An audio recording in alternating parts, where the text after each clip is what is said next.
Welcome to the Real News Network. I'm Paul Jay in Baltimore. In Syria, General Idris, the head of the Free Syrian Army, on Thursday was reported to have fled the country for Turkey. Now he's saying he didn't flee, he just happened to be in Turkey. But one way or the other, the story seems to be there were warehouses full of arms that had been donated by the West, not quite specified exactly who gave the arms. And those warehouses were not defended by the Free Syrian Army, and apparently al-Qaeda allied forces seized them, although even that's in some dispute. But what doesn't seem in too much dispute is the Free Syrian Army is either weak, on the verge of, or has actually already collapsed. What does that mean in terms of Western policy? And more importantly, what does that mean for the struggle within Syria? Now joining us to talk about all of this is Omar Dahi. He's an associate professor of economics at Hampshire College in Amherst, Massachusetts, and he's a visiting fellow at the Carnegie Middle East Center in Beirut. Thanks for joining us again, Omar. Thank you for having me back, Paul. So first of all, let's talk about what all this means. I mean, first of all, if in fact he did flee, I guess that's quite significant. They couldn't defend the leader of their own army. If he actually was just at his house in Turkey, that's another story. But it's all pretty weird that this wasn't clear up front. The details of the story are not very clear yet. This just broke yesterday. They're contradicting news about whether he fled to Qatar, went back to his house in Turkey, or he was just a routine trip outside the country. But what's basically clear is that it comes within the general trend of the disintegration or the marginalization of what is called the FSA, which itself was never a unified army throughout the country. In fact, it was always a project to unify that was kept leading to more disintegration rather than unification. At any rate, they have become very marginalized compared to the al-Qaeda affiliated group, the extremist Salafi groups, many of them that are competing, fighting against the FSA, fighting against each other, as well as Kurdish groups. And basically presents the basic dilemma that the different sides pushing for a political settlement are confronting. In a way, it is a further indication of the difficulty of reaching a political settlement, not to mention the fact that there has been a complete takeover by forces that no one seems to be wanting to support, but at the same time seem to be at the forefront of the fighting against the regime. Now, Idris was quoted just before he either ran or didn't run, that if there was a negotiation that was successful in the upcoming Geneva conference and Assad in some way was stepping down, Idris was actually willing to ally with the existing official Syrian army and fight the al-Qaeda forces, and that he said he's fighting the al-Qaeda forces now as much as he's fighting the Syrians. In fact, for some of the reports, it sounds like he's actually fighting the al-Qaeda forces more than he's fighting the Syrian army. Well, that's part of what Geneva II is supposed to be. I think there's widespread belief among many Syrians and others that Geneva II is basically going to be a way to create a front for fighting al-Qaeda. The parameters of the general agreement, actually, if we step back to June 2012 and Geneva I, have been laid out in a way that preserves the regime. So even as far back as June 2012, you had a US-Russian agreement that in many ways did not specify the fate of Assad, but did not call completely for the overthrow of the regime. There's been some dispute in what it actually meant. The Russians claim that it meant the changing of the government, as in basically ministers and prime minister. The Americans claim it meant the top leadership.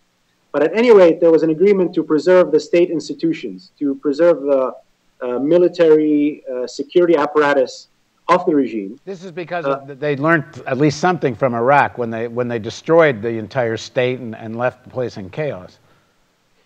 Yes. From the very beginning, the U.S. has wavered between allowing its allies to push for weakening the regime, attacking the regime, isolating it, laying it under siege, and between a red line that it had, which did not want a complete collapse of the regime. And I think what has happened since Geneva I is a sort of brutal negotiation, a brutal bargaining between the different sides. Since the basic parameters of the solution were laid out, there was an attempt by both the regime and its allies and forces against the regime to push for more territory, to create more better bargaining facts on the ground, so that when the final settlement happens, they would have a more favorable geographic military situation. The problem is that this process itself has increased the hold of the extremist al-Qaeda type groups at the expense of what was left of the Free Syrian Army, which has resulted that by this point in time, those groups are widely considered to be a bigger problem than the regime. There is little talk anymore of coming out from Europe or from the US about the complete overthrow of the regime. There are talks that are still in their infancy, but they're important, of trying to reunite the Syrian army with the Free Syrian Army to create a national army, which would not be a Ba'ath Party army, but would be a Syrian proper national army. And that this Syrian army would then continue to carry on the task of destroying or attacking al-Qaeda. Now, in order for this to happen, there has to be a political payout. There has to be an actual settlement that addresses part of the grievances of the opposition, or a bulk of the grievances of the opposition. And that has basically not been settled yet. The opposition is beginning to abandon its preconditions, or has almost completely abandoned its preconditions of Assad to step down. Idris said that, as far as he was concerned, that was no longer a precondition. But the question is, who does he actually speak for? Well, it's hard to say who exactly the opposition is speaking, or on behalf of whom the opposition is actually speaking. But the coalition forces have very few options. They have basically, in effect, surrendered their autonomy since the very beginning, the national coalition of what is considered the external opposition. They have heavily depended on their backers coming from the Gulf. And those backers are increasingly under severe pressure by the US and by Europe to come to the negotiating table and to abandon these preconditions. This doesn't mean that Assad will stay for sure. There's increasing evidence that perhaps if the right deal for all the different sides is on the table, Assad's fate might be that he steps down, that he doesn't run for re-election, and so forth. That's yet to be determined. But the basic agreement is going to have to preserve some of the interests of Iran. And that is why the US-Iranian approachment has been so key towards making this step happen. Now, you know, to quote Mao Zedong, political power grows out of the barrel of a gun. I mean, who cares what gets said in Geneva? The armed opposition, if in fact it's primarily now al-Qaeda type forces, they're not going to Geneva. They don't want to negotiate, and they're the one with the guns. Everyone with a gun, their willingness to keep on fighting depends on their ability to keep on fighting. And that ability in turn depends on funding, it depends on armaments. And both the regime and the forces fighting against the regime are increasingly almost completely reliant on external funding and external support. The regime through Iran, and the militants fighting against the regime heavily rely on external funding as well as armaments that are coming through Turkey. And so if both sides are pressured through turning off the tap of weapons flow and money flow, they can be brought kicking and screaming to the negotiating table, and they should be. Now, it's very complex to make this happen, and there won't be a single-day ceasefire. But in terms of the al-Qaeda type groups, the key is to begin to marginalize them. But the only way to marginalize them is to have a meaningful transition. And that's why there has to be some meaningful transition in Geneva II. Absent that, why should the opposition cooperate in trying to marginalize and eliminate the al-Qaeda groups if they don't see themselves getting anything? The only thing they'll be doing is going to Geneva to commit political suicide, because if they already gave up the precondition of Assad leaving and there's no actual transitional government in Geneva, then they basically haven't achieved anything. Well, from what so both sides have to be forced to compromise. Well, from and what the only way this will happen is through beginning the political process Because the other thing that's going to do is that new voices are going to begin to emerge. Syrians are weary of war, and you have people, both people who support the regime as well as people who oppose the regime, resentful of both of those sides, resentful of the fact that both sides seem to be continuing to drag the country to total destruction, continuing to use the rhetoric of victory, of annihilation of the other side, which has resulted in a real catastrophe for the country, and everyone knows that it has to stop. If this is in fact a proxy war, which is really all about Iran, which most people have analyzed from the beginning, that's the agenda of the external forces. Certainly for the Syrian people, this has been about overthrowing a dictatorship. But the external forces, this has more or less been a regional proxy fight. And the role of the Saudis have been certainly one of the main, if not the main driving force, fueling the funding of their allies in the opposition. And many people think that includes the al-Qaeda forces. You know, the Saudis certainly have a history of working with al-Qaeda type terrorists in various other situations. We just did an interview with Senator Bob Graham, who ran the Congressional Joint Investigation into 9/11, and he says that the Saudis were involved in 9/11 attacks on the United States. And you know, there's other instances, certainly in Afghanistan and other ways. The Saudis seem to use this kind of alliance as a foreign policy tool. There's a story that The Guardian broke that has been acknowledged in the British press that Bandar, who's now, I think, head of Saudi intelligence or their National Security Committee Council, literally threatened Tony Blair with another 7/7 if they continued an inquiry into a bribery scandal that put $1 billion into Bandar's pocket. The Saudis have their own agenda here, and the primary agenda seems to be they want to go after Iran, and they want to create situations that will draw the United States into first some kind of military role in Syria, and then against Iran. And Bandar was in Europe only, a few weeks ago, complaining that the Americans weren't doing this. I mean, I guess my question is, the al-Qaeda forces cannot be so dominant if they don't have lots of money, and that lots of money has got to be coming from somewhere.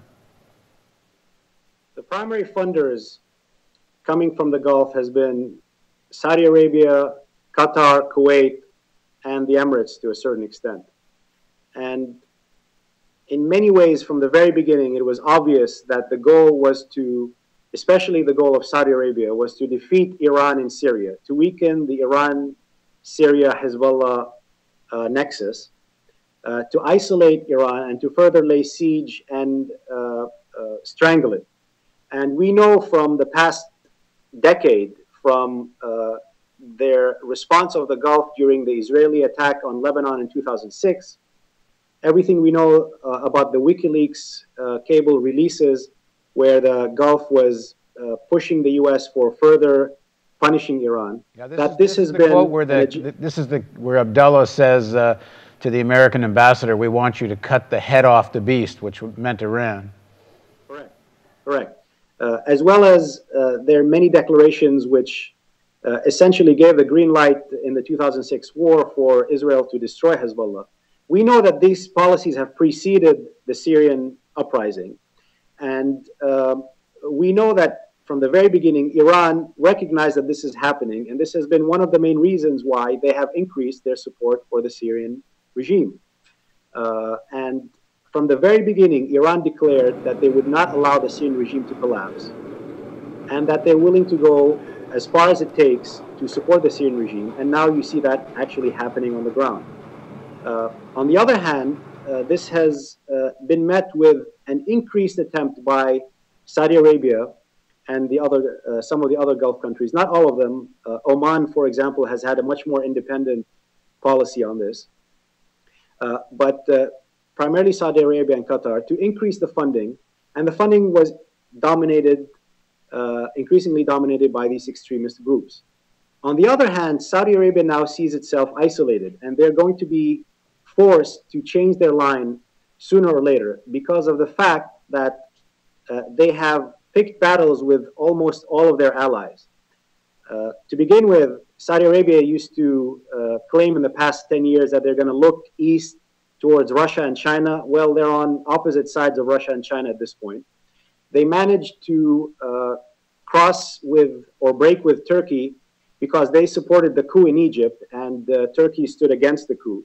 So their relations with Turkey deteriorated. They have a rivalry with Qatar from the very beginning, and over the past year, Qatar was marginalized on behalf of Saudi Arabia. And now with U.S.-Iranian approachment, they're fuming because they see the U.S.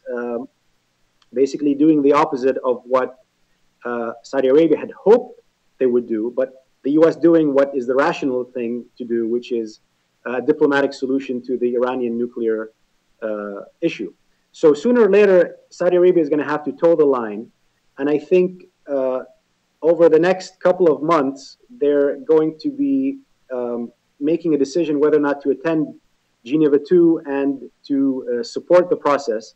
But I think they're going to have to sooner or later. Well, maybe you say they're going to have to, but maybe they don't have to. I mean, they're sitting on billions of dollars. If this is correct that they have direct ties with terrorist networks, they can create a lot of problems. There's an organization called Enigma. This organization is led by former heads of, for example, the Emirates Air Force and very, very senior officers from the various militaries of the GCC countries, those particularly allied with the Saudis, not so much Qatar. And at the end of this piece, he says that if Saudi Arabia is not included in the P5+1, the negotiations with Iran, look out. I don't have the quote in front of me, but it's hellfire and brimstone are coming. I mean, the Saudis have, maybe they're in a somewhat desperate situation. They're going to lose their leverage here. When it comes to Syria, they can still do a lot of damage, but the main way in which the armaments are reaching the rebel side is through Turkey. Perhaps it could happen through Iraq, but it mainly hasn't been through Iraq. The supply lines through Lebanon are cut, and there is little, if nothing, coming in from Jordan. So the main route for the rebels is Turkey. And if Turkey agrees to prevent the continuation of the arms flow, they will be able to clamp down considerably. And so, as I mentioned earlier, it's never going to be a single-day ceasefire. You won't have a situation where all the violence is going to stop immediately. It's a process where you begin to see limited ceasefires happening in many parts of the country, and an attempt through improving the security situation, through economic aid, through economic reconstruction, and through many people seeing a meaningful transition, the marginalization of these groups, such that they no longer have the ability to do the damage that they're doing right now. I mean, the other player in this, who seems, I don't know how much direct influence they have, but if you follow the debate within the Israeli punditry and military analysts, and in Washington, although maybe a little less so in Washington right now, they want this war to go on forever. Once again, actually, you sort of see the Israelis and the Saudis somewhat on the same page.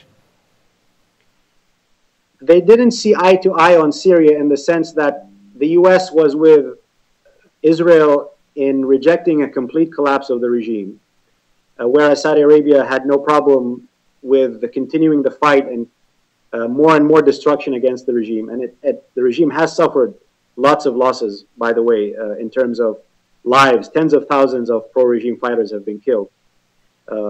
And so you've seen the more equal violence happening over the past year. But on the case of Iran, they now see eye to eye.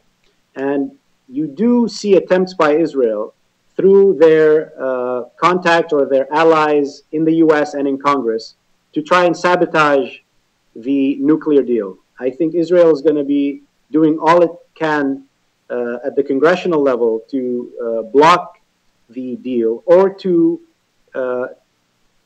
hopefully signal to Iran that Obama is not going to be able to deliver on the nuclear deal, and therefore they should not basically come to the table at all. Is anything new and more significant happening in terms of humanitarian relief? Well, certainly, probably the biggest humanitarian catastrophe on the planet right now.